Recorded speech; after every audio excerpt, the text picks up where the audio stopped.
During my daughter's wedding, when everyone was celebrating, my grandson whispered to me with horror in his eyes, "Grandpa, you have to stop this wedding immediately." I was surprised. "Why, child?" He told me the shocking truth that shattered the illusion of happiness. 30 minutes later, the police arrived and justice struck like lightning. Before we continue, please subscribe to the channel and write in the comments what time it is where you are now. Wayne looked me up and down as I stepped through Nancy's apartment door, his eyes lingering on my jacket with undisguised disdain. "So you're Nancy's dad? Look exactly like she described. Typical suburban pensioner with those traditional views." I extended my hand anyway. "Pleasure meeting you, Wayne." He ignored it completely, instead pulling Nancy close against his side like marking territory. My daughter's cheeks flushed pink as she tried to smooth over the moment. "Dad, come in. Dinner's almost ready." Nancy's voice carried that forced brightness I remembered from her childhood, when she'd broken something valuable. Wayne had already claimed my usual spot, the blue armchair by the window where I always sat during visits. He spread himself across it like he owned the place, expensive watch catching the light as he gestured dismissively at the room. "These old furnishings?" He shook his head at Nancy. "Sweetheart, we'll definitely need modern updates after the wedding." Leo glanced up from his homework at the kitchen counter, catching my eye with a look that said everything. My 15-year-old grandson had always been perceptive. "Dad likes that chair," Leo said quietly. Wayne's laugh was sharp. "Well, he'll have to get used to changes. That's what happens when families evolve." Nancy bustled around the kitchen, serving plates with shaking hands. The apartment felt smaller somehow, with Wayne's presence filling every corner. Through the windows, Denver's skyline glittered in the February twilight, but inside the warmth I'd always felt here had chilled. "Archie, you still living in that same house?" Wayne's tone suggested this was somehow pathetic. "Same neighborhood for what, 20 years?" 32. I kept my voice level. "Ah," he nodded knowingly. "Set in your ways. Nancy mentioned you don't like change much." My daughter shot him a warning look, but damage was done. I watched her realize this introduction wasn't going according to plan. The hope in her eyes from when I'd arrived was dimming. During dinner, Wayne dominated conversation, talking about his business consulting work in vague terms that meant nothing. When Nancy tried to mention Leo's recent academic achievements, Wayne steered discussion back to himself. "The boy needs more discipline," Wayne declared, not looking at Leo. "Kids today lack structure. In my day, we learned respect." Leo's fork paused halfway to his mouth. Nancy's knuckles whitened as she gripped her water glass. "Leo's a good kid," I said firmly. Wayne's smile never wavered. "Of course you'd think so. Grandfathers always see things through rose-colored glasses." By 8:30, I'd cataloged enough red flags to fill a notebook. The way Wayne spoke to Nancy like she was simple. How he criticized everything from her apartment to her cooking. His complete dismissal of Leo's presence, except to criticize. "Well," I stood, gathering my jacket. "Thank you for dinner, Nancy." She walked me to the door, worry lines creasing her forehead. "Dad, I know Wayne can seem—" "Different people show different sides of themselves," I said carefully. "Give things time." But as I kissed her goodnight, I caught Wayne watching us from his stolen chair, satisfaction gleaming in his eyes like he'd won something. The elevator descended in silence. In the parking garage, I sat in my car gripping the steering wheel, engine idling. Through the concrete pillars, Denver's lights blurred together. I needed to warn Nancy. But how do you tell your daughter that her happiness is built on quicksand without becoming the enemy? Sleep came in fragments that night. Every time I closed my eyes, I saw Wayne smirk as he dismissed my handshake. By 7 a.m., I was in my kitchen making coffee with unsteady hands. Nancy called before I'd finished my first cup. "Dad, I need to come over. We need to talk." Her voice carried that tight edge I recognized. Anger held barely in check. She was coming to defend him. 40 minutes later, she stood in my kitchen doorway, refusing the chair I'd pulled out. Her work clothes were wrinkled like she'd grabbed them off the floor, and dark circles shadowed her eyes. "You hated him?" The words shot out before I'd even offered coffee. "I could see it on your face." I set down my mug carefully. "Nancy, something about Wayne doesn't sit right with me." "Here we go again." She began pacing between the counter and window, hands cutting through the air. "Dad, you always do this. Remember how you poisoned me against Jason, made me doubt everything? And he turned out to be perfectly decent. The coffee turned bitter in my mouth. Jason cheated on you, Nancy. So what? Her voice cracked like breaking glass. At least he wasn't some monster you made him out to be. Wayne is different. He loves me. I watched my daughter unravel, the morning sunlight harsh through the bay window. The frost on my garden was melting, water streaming down the glass like tears. I saw how he treated you last night. How he treated me? Nancy whirled around. He was nervous. Meeting your father for the first time is intimidating, especially when that father has a reputation for driving away every man who comes near his daughter. My hands found the familiar weight of my coffee mug. I've never driven anyone away. Jason left because of you. Jason left because he was sleeping with his secretary. Stop! Nancy slammed her palm against the counter.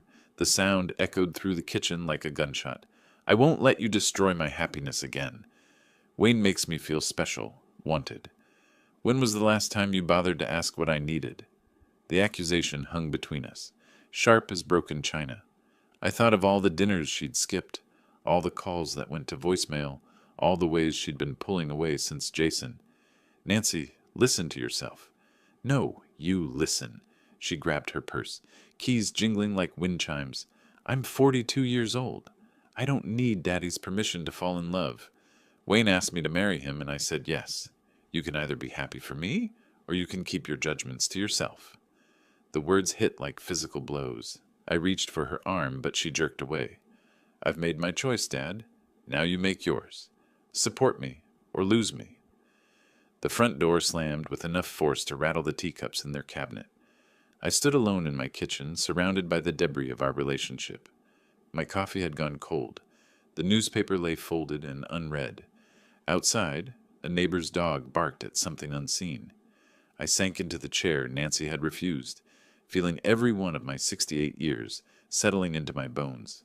The silence pressed against my eardrums like diving too deep. She was wrong about Jason. I'd never poisoned her against him. I'd simply asked questions she didn't want to answer, but by the time she'd discovered his affair, the damage was done. She'd stopped trusting my judgment, stopped believing I wanted her happiness, and now here we were again. Same dance, different partner. Except this time, she'd thrown down an ultimatum: support Wayne or lose her forever. I picked up my cold coffee, then set it down untouched. My reflection stared back from the black surface. An old man who'd lost his daughter twice now, once to a cheater, once to his own honesty.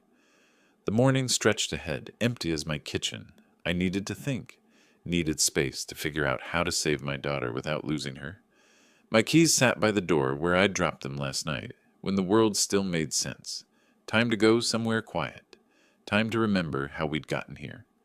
20 minutes later, I sat on my favorite bench at City Park, watching ducks dive for breakfast in the cold pond.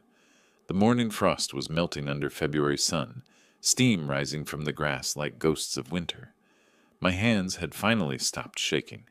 8 years. That's how long since Nancy's first marriage imploded, since I'd watched her world crumble because I'd been too polite to push harder against Jason's red flags. She'd been 34 then, glowing with new love after a string of rebellious boyfriends who'd worried me for different reasons. Jason seemed stable, an accountant with a downtown practice, polite manners, steady income. When he proposed after 6 months, I'd actually felt relieved. The warning signs started small. How Jason would redirect Nancy's attention when she talked to other men, even waiters or store clerks. How he'd developed opinions about her friends. Sarah was too loud. Michelle drank too much. Karen filled Nancy's head with feminist nonsense. Gradually, Nancy stopped mentioning their names. I'd tried subtle questions. Haven't seen Sarah lately? Everything okay? Oh, you know how it is, Dad. We're all so busy. But Nancy's laugh had sounded hollow, and she'd changed the subject quickly. By their first anniversary, Jason was choosing Nancy's clothes for parties, explaining they needed to present a professional image for his clients. He'd moved them to a house in Littleton, 40 minutes from family and friends. When I'd visit, Jason would hover, interjecting his own interpretations of Nancy's stories. The final confrontation came when 7-year-old Leo had mentioned Uncle Jason's work friends, who visited when Mommy wasn't home. Young voices carry truth like church bells, impossible to ignore once you've heard them ring. I'd found Jason in a Cherry Creek bar 2 nights later with a 26-year-old paralegal from his firm. They hadn't seen me, too absorbed in each other to notice an old man nursing a beer in the corner booth. I'd watched them for 20 minutes, cataloging evidence I didn't want to possess. Telling Nancy had been like defusing a bomb. She'd screamed accusations of jealousy, of wanting to control her life, of never letting her be happy. But when she'd confronted Jason, his denials crumbled under Leo's innocent questions about the pretty lady with yellow hair who brought cookies. The divorce took 8 months. Nancy had moved back to Denver, hollow-eyed and brittle. Leo started having nightmares. I'd helped them rebuild one day at a time, until Nancy's laugh sounded real again, but she'd never forgiven me for being right. A jogger passed, earbuds blocking out the world, and I envied his simple rhythm. Left foot, right foot, no complicated family dynamics to navigate. Wayne's behavior last night mirrored Jason's early patterns. The territorial marking, the subtle dismissals, the way he'd positioned himself as Nancy's interpreter and defender. But this time, Nancy had issued an ultimatum before I'd even voiced concerns. Support me or lose me. Behind me, a maintenance worker gathered fallen branches from the night's wind. Life's debris cleaned up and carted away like it never mattered. But family debris stuck around, composted into resentment and regret. The ducks had finished their diving, now paddling in lazy circles. A mother duck kept her ducklings close, occasionally nudging wanderers back towards safety. Protection looked different from the outside, sometimes like love, sometimes like control. My phone buzzed, text from Leo. "Grandpa, can we talk? Something's weird about Wayne." Smart kid, maybe the smartest of all of us. I stood, brushing frost from my jacket, and scattered my remaining breadcrumbs on the water. The ducks converged eagerly, trusting that what fell from above was nourishment, not poison. Time to listen to the one family member who saw clearly, unclouded by adult longings and ancient grudges. Time to find out what my grandson had noticed that the rest of us were too blind to see. The walk back to my car felt purposeful for the first time since Wayne's handshake snub. Whatever came next, I wouldn't face it alone. Leo's text had given me something I'd been missing all day, hope that I wasn't losing my mind. I spent the afternoon in my back garden, pruning the bare rose bushes that lined the fence. February in Denver meant cutting back to the bone, preparing for spring growth that seemed impossible in the frozen ground. The physical work helped clear the morning's argument from my head, each snip of the shears decisive where my thoughts had been muddled. At 3:30, I heard the familiar thud of Leo's backpack hitting my front porch. He appeared around the corner of the house, still wearing his school uniform, khakis and navy polo that made him look younger than 15. "Granddad, Mom seemed really upset this morning." He picked up a fallen branch without being asked. "Did you two argue about Wayne?" "We had words." I made another cut, watching dead wood fall away. "Your mom's protective of her choices." Leo held the branch while I worked, our routine as comfortable as breathing. We'd been doing yard work together since he could barely hold a rake. "I don't like Wayne either." The words came out in a rush, like he'd been holding them in all week. "He acts weird when Mom's not around." I paused, pruning shears halfway to the next branch. "What do you mean by weird?" "He goes through our stuff." Leo's voice dropped to almost a whisper. "Looks at family photos for a really long time, like he's memorizing them. Always texting someone when he thinks nobody's watching." The shears felt heavy in my hand. "Anything else?" "He has 2 phones, Granddad." "Who needs 2 phones?" A cardinal landed on the fence post, bright red against the gray afternoon. Even the birds seemed to be listening. "When did you notice this?" "Last weekend when Mom went grocery shopping. I was doing homework, and Wayne started looking through the papers on her desk. You know, the ones with bank statements and stuff." Leo shifted his weight, clearly uncomfortable. "When he saw me watching, he acted like he was just tidying up." The sun was setting behind the Rockies, temperature dropping fast. I gathered my tools, motioning Leo toward the house. "Come on, let's make some hot chocolate." In my kitchen, Leo pulled out his favorite mug, the Denver Broncos one I'd bought him 3 Christmases ago.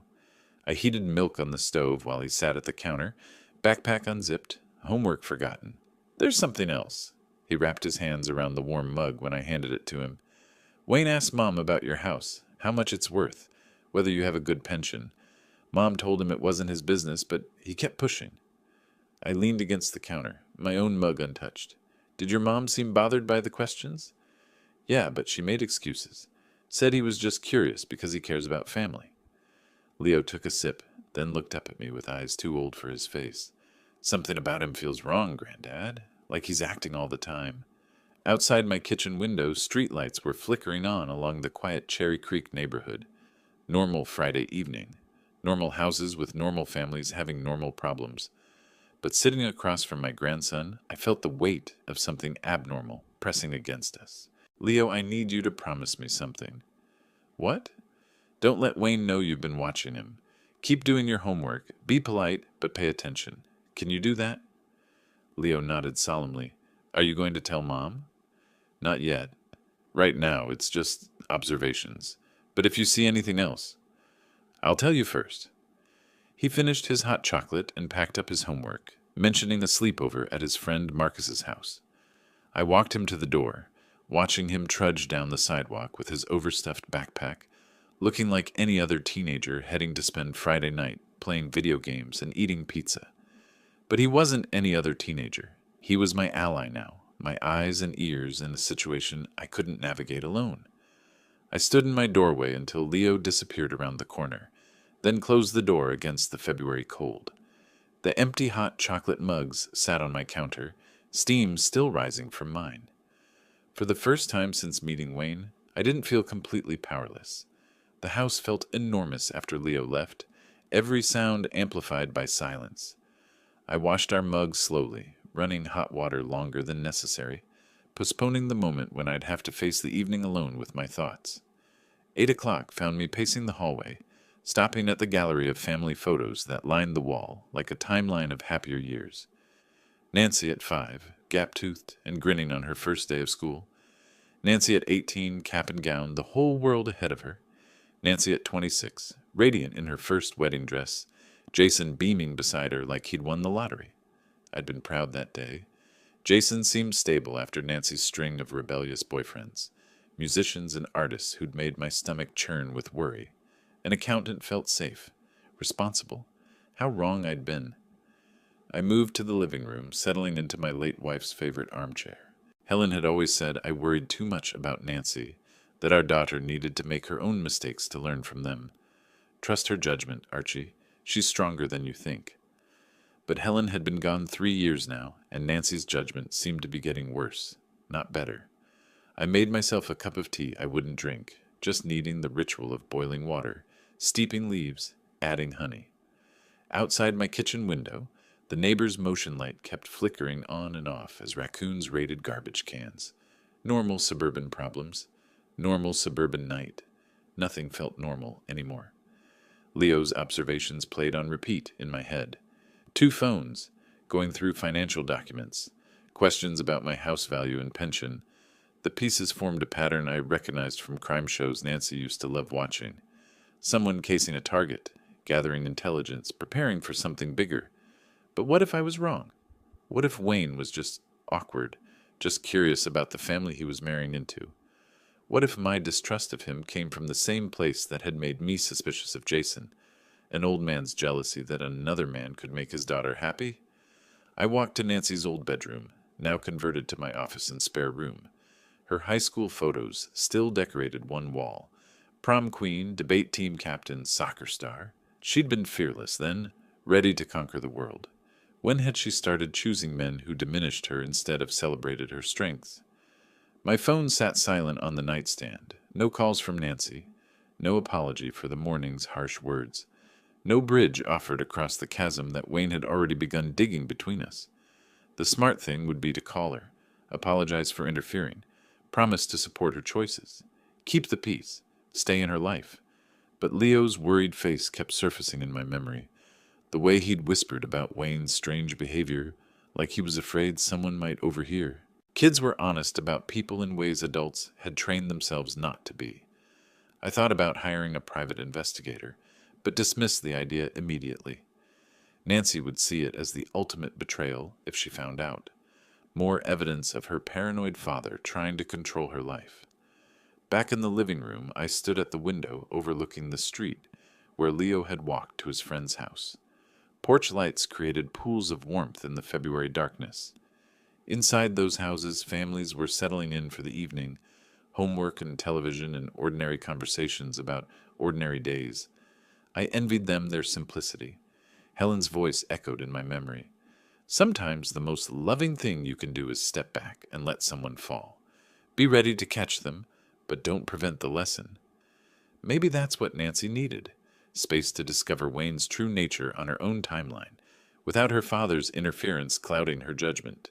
If I pulled back, stopped asking questions, stopped radiating disapproval, maybe she'd start seeing what Leo and I had already noticed. And if Wayne was planning something, financially or otherwise, maybe my distance would make him overconfident, careless, reveal his hand too early. The grandfather clock in my hallway chimed 11:30. Time for bed, time to let the day's worries settle into whatever wisdom sleep might bring. I turned off the lights and headed upstairs, my decision made. I'd give Nancy the space she'd demanded. Stop voicing concerns. Stop asking pointed questions. Let Wayne think he'd won. But I wouldn't stop watching, and neither would Leo.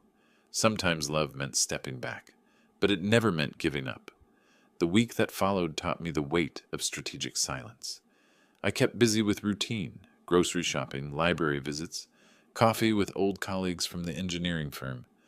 Normal activities that felt anything but normal, while Nancy's angry words echoed in my memory. She didn't call, neither did I. Leo texted twice, once to say Wayne had been asking more questions about family finances, once to report another mysterious phone call taken on the balcony. I responded with careful encouragement to keep observing, but stay safe. By Wednesday, the silence became unbearable. Nancy called that evening, her voice carefully neutral. Dad, I was thinking maybe we could have dinner Friday, all three of us. Start over. I knew what start over meant. Accept Wayne. Stop asking uncomfortable questions. Pretend my instincts were wrong. That sounds nice, sweetheart. Where did you have in mind? Mountain View Diner, 7 o'clock. The choice surprised me. Mountain View was our place, where I'd taken Nancy for birthday dinners as a child, where Leo and I still went for pancakes on Saturday mornings. Family territory. Friday evening found me arriving 20 minutes early, choosing a booth along the back wall where I could watch the entrance.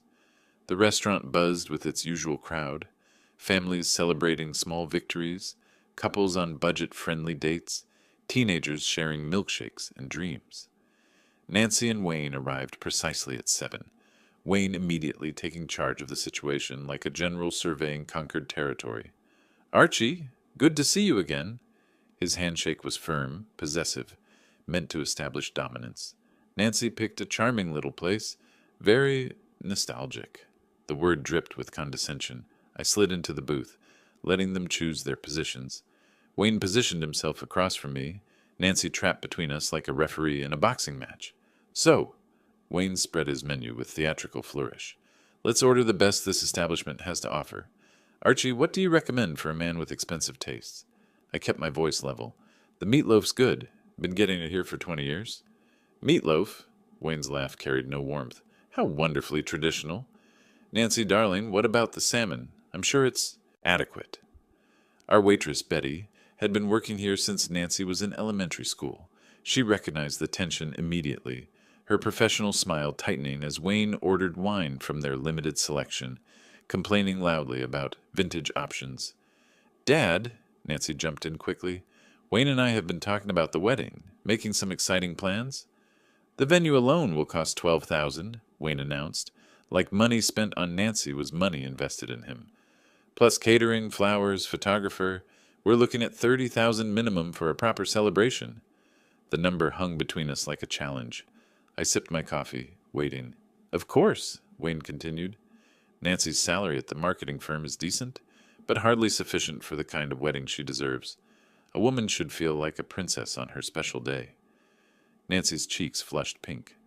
Wayne, we talked about keeping things modest. Nonsense, Wayne's voice carried across 3 nearby tables.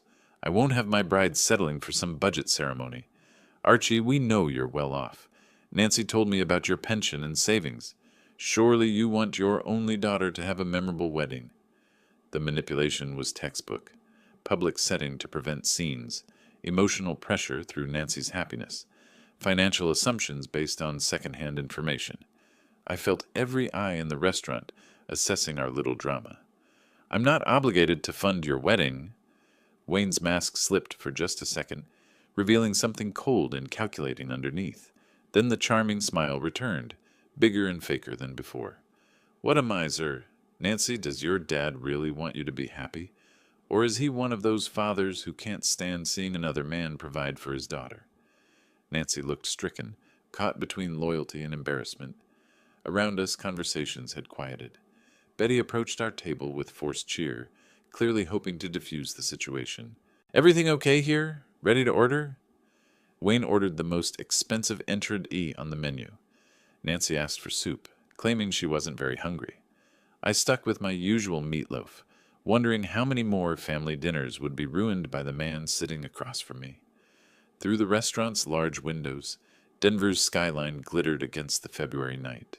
The mountains beyond stood eternal and patient, having witnessed countless human dramas play out in their shadow. I thought about Helen, about what she would do in this moment, about Nancy's happiness versus her safety, about the difference between love and enabling. Fine, I said quietly. I'll help with the wedding costs. Wayne's victory smile was immediate and graceless. Nancy reached across the table to squeeze my hand, relief flooding her face. Thank you, Dad. This means everything to me. But as Wayne launched into detailed plans for flowers and music and open bars, I noticed Nancy's smile never quite reached her eyes. She'd gotten what she'd asked for, but somehow it didn't feel like winning. When the check came, Wayne made a show of reaching for his wallet before letting me pick up the tab. His expensive watch caught the light as he gestured, probably worth more than most people's monthly salary. Walking to our cars in the parking lot, Nancy hugged me goodbye with whispered thanks. Wayne shook my hand again, his grip slightly too firm, his smile slightly too bright. You're a good man, Archie. Family first, right? I watched them drive away, Nancy's profile rigid in the passenger seat. My phone buzzed with a text from Leo. How did dinner go? I typed back. We'll talk tomorrow. But sitting in my car in the Mountain View parking lot, I already knew tomorrow's conversation would be different. Tonight had shown me something important. Wayne wasn't just after Nancy's happiness. He was after something much more valuable. The month between that restaurant confrontation and Nancy's wedding passed like a slow-motion avalanche. Inevitable, destructive, impossible to stop.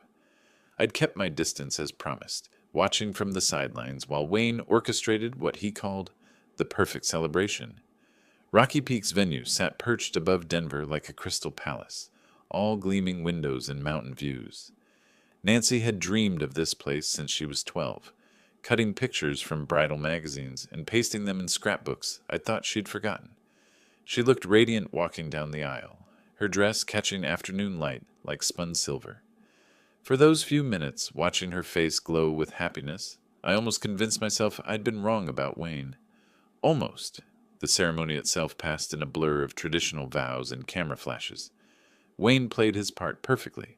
The devoted groom, the successful businessman, the man who'd won Nancy's heart. Only I seemed to notice how his smile never quite reached his eyes. But it was the reception where Wayne's true nature emerged. My assigned seat told the whole story. Table 12, tucked in the back corner with Nancy's great-aunt Muriel and some distant cousins I'd met twice. The head table stretched across the front like a stage, Wayne holding court, while Nancy tried to include everyone in conversations he consistently redirected toward himself. Ladies and gentlemen, Wayne's voice boomed across the reception hall as he stood with champagne flute raised. I want to thank everyone who came to celebrate with Nancy and me today. The room quieted. Expectant faces turned toward the head table. Nancy beamed up at her new husband, radiant with joy. Special thanks to those who believed in our love from the beginning, Wayne continued, his gaze deliberately skipping over my table. Some people said we were moving too fast, that love at our age was foolish. I felt my jaw tighten. Around me, Nancy's work colleagues shifted uncomfortably in their seats. But Nancy and I prove that when you know, regardless of what naysayers think. Wayne's eyes found mine across the crowded room. Here's to new beginnings and leaving old prejudices behind. The applause was polite, but scattered. Even from my distant table, I could see Nancy's forced smile as she processed her husband's public humiliation of her father on their wedding day. Leo appeared at my elbow, sliding into the empty chair beside me. Granddad, are you okay? Fine. I loosened my tie, suddenly feeling like it was choking me. Just tired. But I wasn't fine. Watching Wayne parade Nancy around the dance floor while her guests whispered behind their hands, seeing her try to smooth over his calculated rudeness, recognizing the pattern I'd witnessed with Jason, none of it was fine. Wayne's friends concerned me most. 3 men in expensive suits who'd arrived together and spent the entire reception huddled in conversation, occasionally glancing toward Nancy with expressions that made my skin crawl. They didn't look like business colleagues or old friends. They looked like people who worked in shadows. May I have this dance? Wayne's voice carried clearly across the room as the band began playing their special song. Nancy melted into his arms like she was exactly where she belonged. But as they swayed together in the center of the dance floor, Wayne's eyes remained fixed on me over Nancy's shoulder. His smile was triumphant, predatory, the look of a man who'd just closed the biggest deal of his career. Leo gripped my arm suddenly. Granddad, I need some air. Too stuffy in here. I watched him weave between tables toward the outdoor terrace, his face pale despite the warm reception hall lighting. Wedding receptions were overwhelming for introverts, but Leo had seemed fine all afternoon.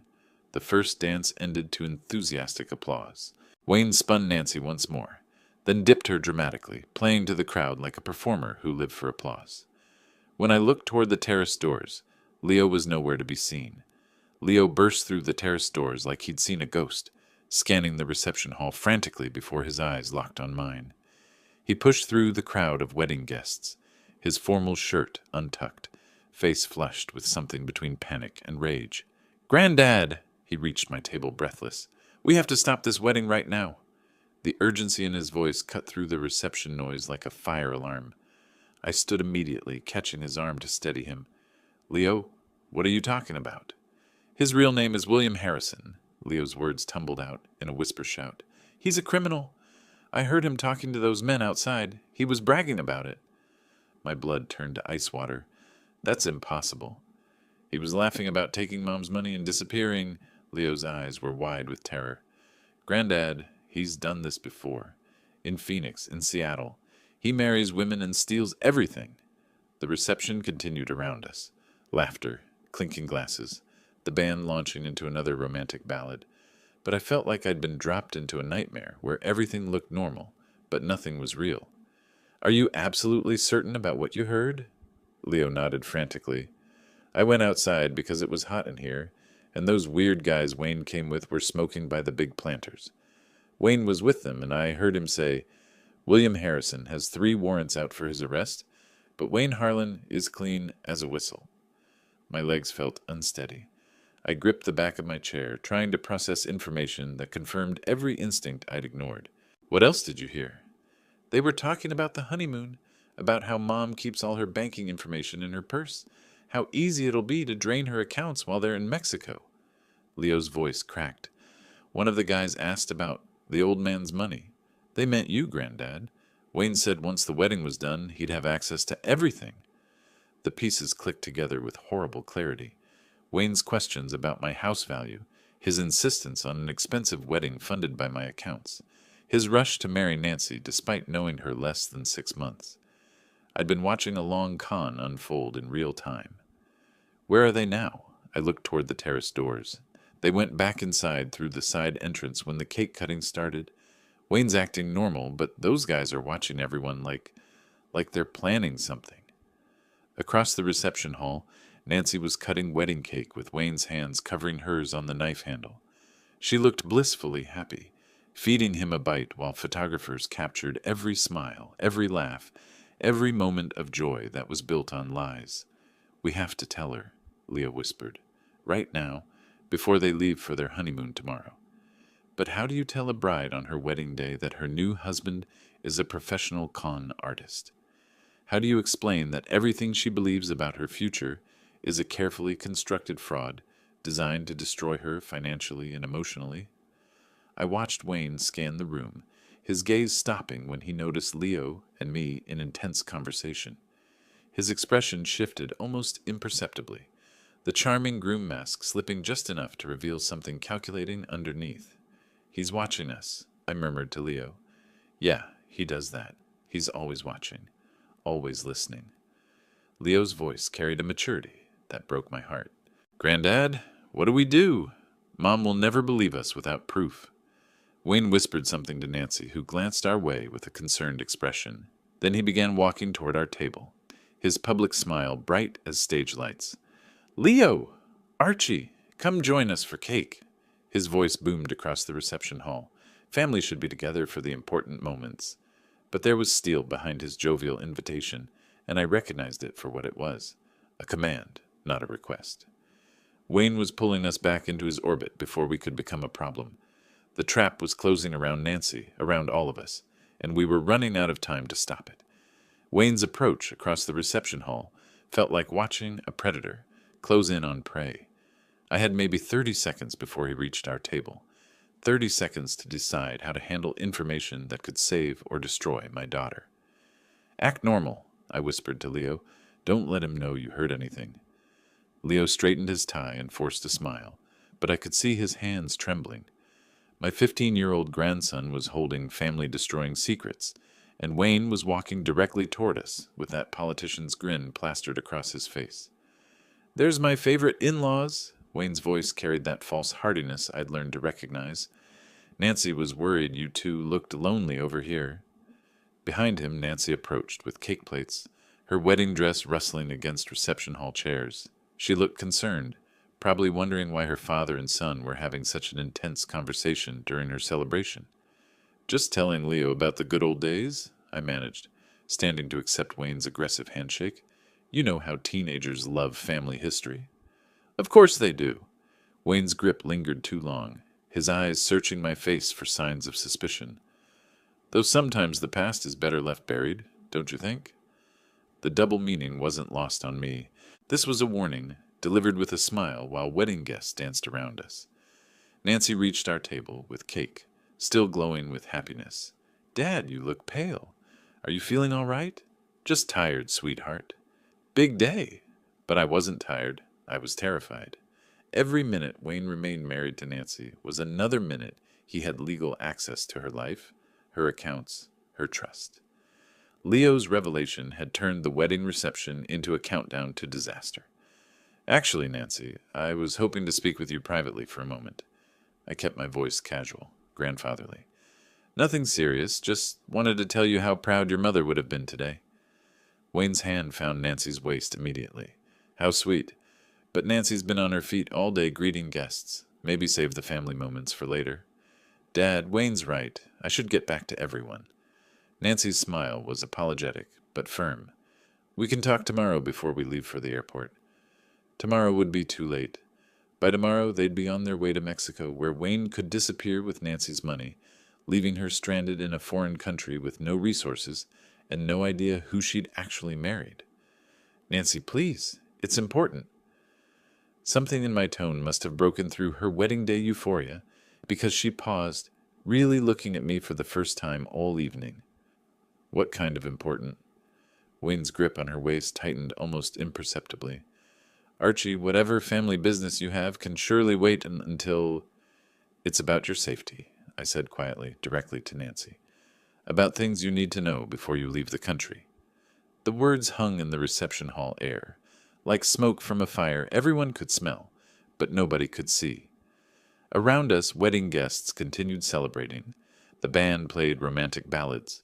Photographers captured happy moments. But our small circle had gone deadly quiet. Nancy's face changed, wedding joy replaced by growing alarm. "Dad, you're scaring me. What are you talking about?" Wayne stepped closer to Nancy, his body language shifting from charming host to protective barrier. "Your father's had a long day, darling. Maybe he's confused." "I'm not confused." I met Wayne's eyes directly. And neither is Leo. At the mention of Leo's name, Wayne's mask slipped completely. For just a second I saw the real man underneath, cold, calculating, dangerous.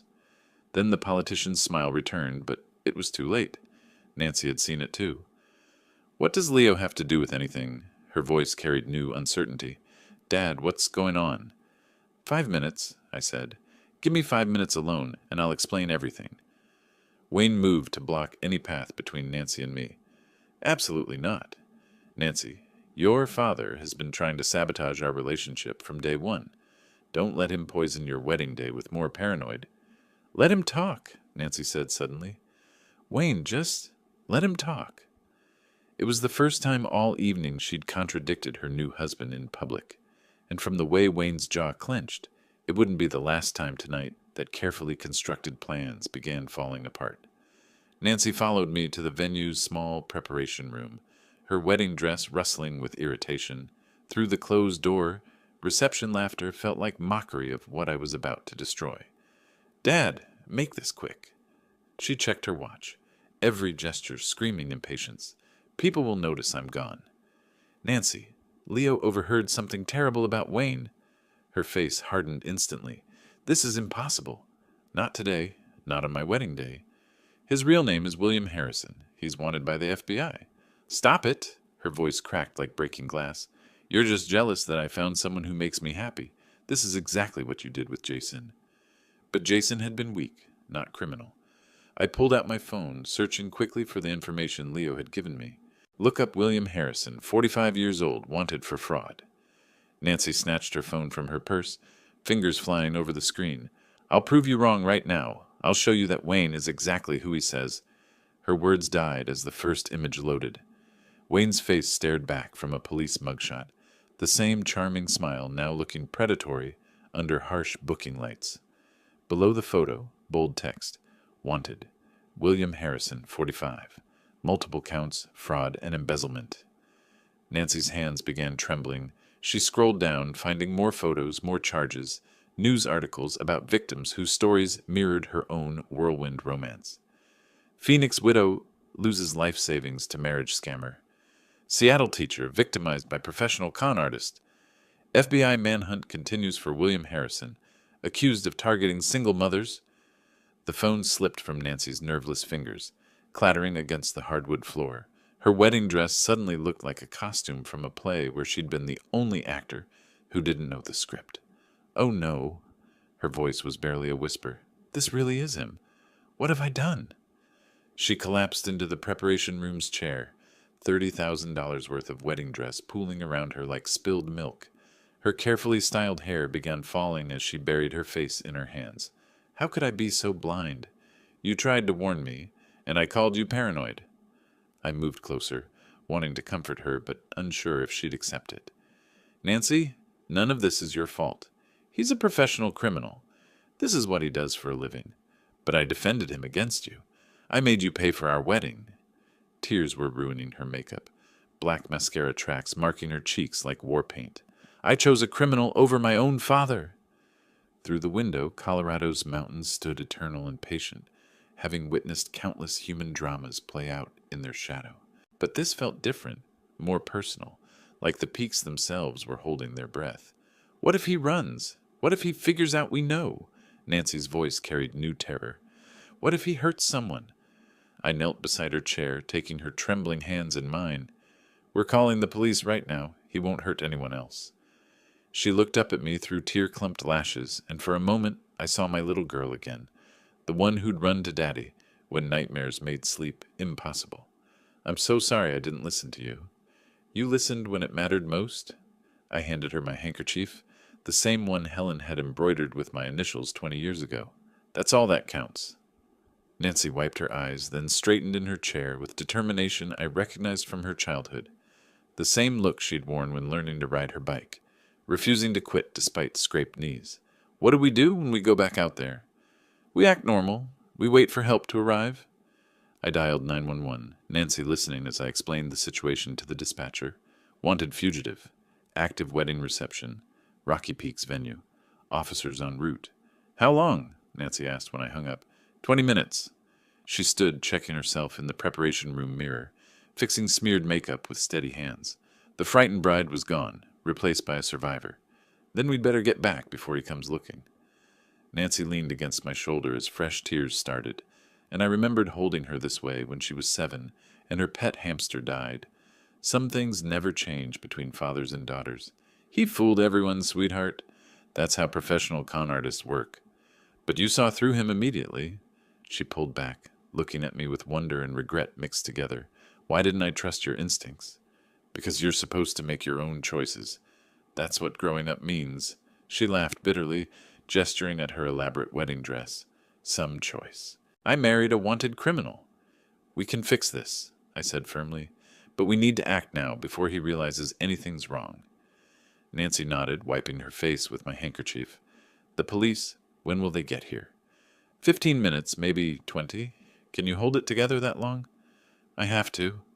She stood up straighter, and I saw the steel in her spine that had carried her through single motherhood and career challenges. What's our story for why I was gone? Bathroom emergency, wedding dress complications, whatever sounds normal. She was quiet for a moment, staring at her phone screen where Wayne's mugshot still glowed like an accusation. Dad, what if he tries to run when the police show up? Let them handle it. That's their job. What if his friends are criminals too? Those weird guys he brought. I'd been wondering the same thing. We'll stay close to Leo. Keep him safe. Nancy picked up her phone, scrolling through the criminal records again. Listen to this. Harrison typically targets recently divorced women with assets, using romance and rushed marriage proposals to gain access to finances. That's exactly what he did to me. Stop reading that, I said gently. It'll just make you feel worse. No, I need to see all of it.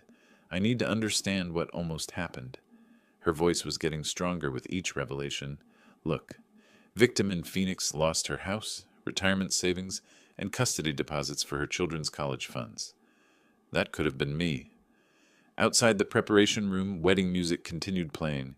Our absence had been noted, but not yet questioned. Nancy, we should go back soon. She nodded, taking one last look in the mirror. The bride who'd entered this room was gone forever, replaced by someone harder, wiser, more careful. How do I face him knowing what I know? The same way you faced every other challenge in your life, with grace. She squeezed my hand. I can't believe I almost lost you over him. You didn't lose me. You never could. Nancy straightened her shoulders, smoothing her wedding dress one final time. Okay, let's go pretend everything's normal while we wait for the FBI to arrest my husband. Just remember, he's good at reading people. Don't give him any reason to suspect. She opened the door to sounds of laughter and clinking glasses, the reception in full swing. Wayne's voice carried across the room, holding court with some story that had guests laughing appreciatively. There's my beautiful bride, he called out as Nancy appeared. I was starting to worry. Just freshening up, Nancy replied smoothly. You know how these old dresses can be. Wayne wrapped his arm possessively around her waist, and I watched Nancy force herself not to flinch. Her acting skills were better than I'd expected. Your father looks tired, Wayne observed, his tone suggesting this was somehow my fault. Maybe all this excitement is too much for him. Dad's fine, Nancy said firmly. Aren't you, Dad? I nodded, playing my part in this suddenly deadly charade. Around us, wedding guests continued celebrating, completely unaware that the groom was a wanted criminal. My phone buzzed with a text. Units approaching venue. Maintain normal appearance. The countdown had begun. 20 minutes of acting normal felt like 20 hours. Nancy played her part perfectly, dancing with Wayne, cutting cake, accepting congratulations from guests who had no idea they were celebrating a lie. Leo appeared at my elbow during the band's slow songs. Granddad, is it happening soon? Very soon, I squeezed his shoulder. You did good, kiddo. You saved your mom. Through the venue's large windows, I spotted the first police car pulling into the parking lot, without lights or sirens. Professional, discreet, exactly what the situation required. Nancy saw them too. Her smile never wavered, but I caught her almost imperceptible nod. 2 uniformed officers entered through the main doors, moving with the casual confidence of men who'd done this many times before. They approached our family table, where Wayne was regaling guests with another story about his business success. Excuse me, sir. The lead officer's voice was polite but firm. Wayne Harlan? That's me. Wayne's politician smile was bright as stage lights. Officers, is everything all right? I hope we're not too loud for the neighbors. We'd like to speak with you privately, sir. Of course. Happy to help. Wayne started to follow them toward the venue's entrance, still playing the cooperative citizen. But the second officer remained close behind, hand resting casually near his handcuffs. They'd done their homework. Near the venue entrance, away from most guests but still visible to our table, the conversation shifted. The lead officer produced a tablet, showing Wayne something that made his confident posture crumble. William Harrison, the officer's voice carried clearly across the now quiet reception, you're under arrest for fraud and embezzlement across multiple states. Wayne's mask finally fell away completely. This is impossible. I'm Wayne Harlan. I just got married. Sir, we have fingerprints from the wine glasses, multiple outstanding warrants. Please turn around and place your hands behind your back. That's when Wayne's survival instincts kicked in. He bolted toward the terrace doors, wedding guests scattering like startled birds. But the second officer was already moving, tackling Wayne before he reached the exit. The wrestling match lasted maybe 10 seconds before Wayne was face down on the polished floor, hands cuffed behind his back, expensive tuxedo rumpled and torn. You have the right to remain silent. As they hauled Wayne to his feet, his eyes found mine across the reception hall, burning with fury and hatred. You did this, old man, he screamed, struggling against the handcuffs. You destroyed everything. You'll pay for this. But his threats felt empty now, the desperate rage of a cornered animal. Nancy stepped forward, addressing the confused wedding guests with remarkable composure. I need you all to know what really happened here today. The man I married is a wanted criminal who was planning to steal my money and disappear. My father and son saved me from the worst mistake of my life. Some guests gasped, others pulled out phones to record, but most just stared in stunned silence. I walked over to Leo, pulling him forward. This young man is the real hero. He overheard the truth and had the courage to speak up. Leo blushed but stood straighter, accepting handshakes and praise from guests who were still processing the evening's dramatic turn. As they led Wayne out in handcuffs, his 3 suspicious friends had already vanished, probably out the back exits the moment they'd spotted police cars. Nancy removed her wedding ring and handed it to one of the officers. Evidence, she said simply. The reception hall fell quiet, except for the soft background music that felt absurdly cheerful after such drama. Wedding decorations that had been beautiful an hour ago now looked like props from a play that had ended badly. Leo moved to stand between Nancy and me, and we watched through the windows as Wayne was loaded into a police car, his shouting muffled by closed doors and bulletproof glass. Is it really over? Nancy asked. It's over, I confirmed, putting my arms around both my daughter and grandson. We're safe now. The police car pulled away, carrying Wayne back to face justice for his crimes. Around us, wedding guests were gathering their things, offering support and expressing amazement at the evening's revelations. But I was focused on my family. 3 generations united by crisis, stronger now than we'd been in years. Outside the venue windows, the sun was setting behind Colorado's mountains, painting the sky in shades of gold and pink. A beautiful ending to an ugly day. Justice served, family protected, truth revealed. Sometimes that's all an old man can ask for. If you like this story, please like this video, subscribe to the channel, and share your impressions of this story in the comments. To listen to the next story, click on the box on the left. Thank you for watching.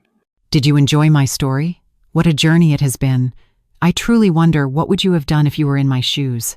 Would you have chosen silence to keep the peace, or would you have done what I did to reclaim your dignity? Let's meet in the comments below. I'm so curious to hear your thoughts. I'm reading every single one. Which city are you listening from tonight? If my story resonated with you, you can support me and help me bring more stories like this to the world by sending a super thanks. Your sweet support means the world to me and allows me to continue this journey with all of you. On the screen now, you can see 2 new life stories that I highly recommend you watch next. There are so many more on my channel, each with its own lessons and triumphs. Don't forget to subscribe and click the notification bell so you never miss a new chapter. Thank you for being here with me. Until the next story, with love and respect.